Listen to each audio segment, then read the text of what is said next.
Bapak, saya Dais Laude dari stockwatch.id.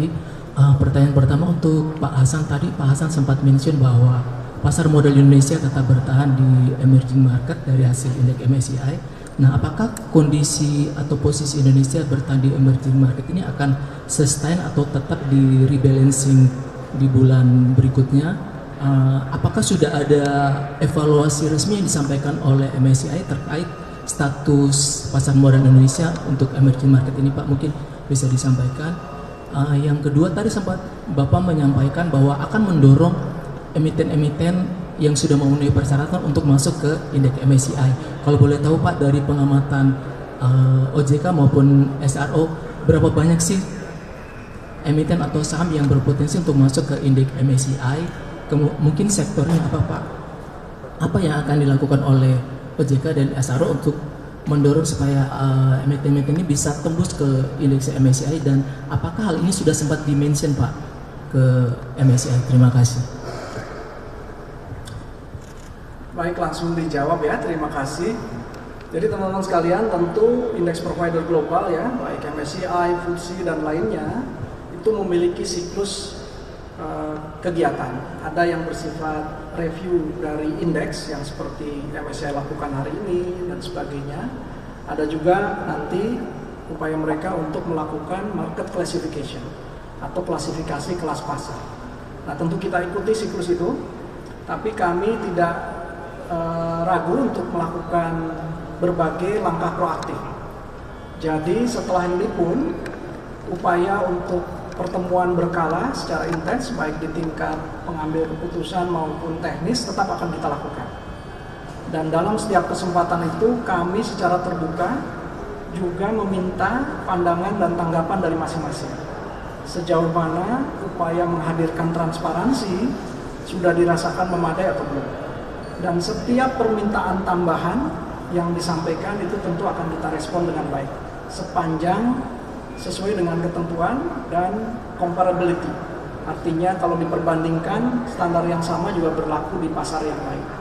Sebagai contoh, dari pertemuan terakhir misalnya, mereka juga ingin melihat misalnya data secara historis. Nah, ini yang sedang dan akan kita hadirkan bersama. Jadi ditunggu waktunya. Tentu kita berharap dan meyakini bahwa ukuran pasar kita, prospek dan potensi emiten-emiten dan perusahaan terbaik di tanah air, serta tentu potensi secara nasional akan kemungkinan pertumbuhan ke depan, ini juga menjadi pertimbangan yang akan mendasari penetapan klasifikasi pasar kita ke depan. Teman-teman sekalian, apakah kita puas hanya sekedar berhenti di emerging market? Tidak. Kami tentu ke depan ingin mendorong, justru bukan katakanlah potensi turun klasifikasi.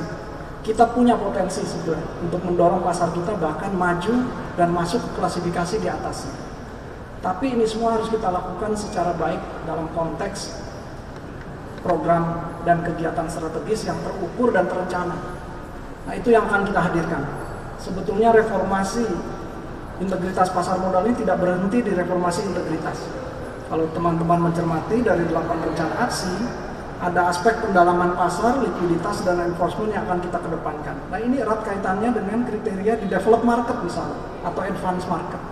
Nah, itu yang justru kita harapkan fondasi awal ini kalau kemudian didorong lebih jauh, bukan malah kita stay di kelas market sekarang. Kenapa tidak? Pada saatnya tentu bersama dengan seluruh pelaku kita akan dorong sama-sama agenda-agenda untuk mendorong peningkatan klasifikasi pasar kita ke depannya. Nah, kemudian saham-saham mana yang berpotensi? Tentu kami sudah secara katakanlah kalkulasi awal, karena kan kriteria kita tahu apa yang mendasari satu saham masuk di kelompok indeks tertentu, bahkan di indeks global pun sebetulnya secara transparan kita bisa nilai.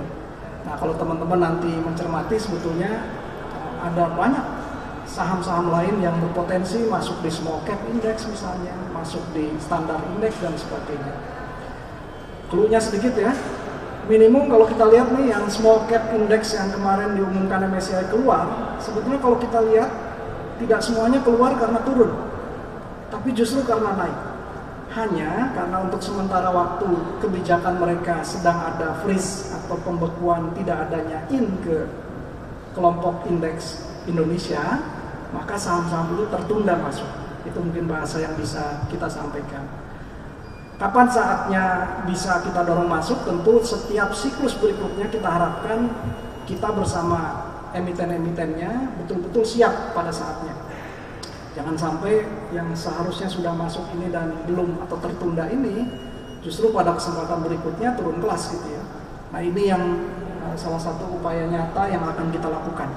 Itu yang kami maksudkan sekarang kita betul-betul menghadirkan transparansi tapi tidak luput memperhatikan potensi menambah banyaknya saham-saham berpotensi kita untuk masuk lebih banyak lagi di indeks-indeks terbaik tersebut.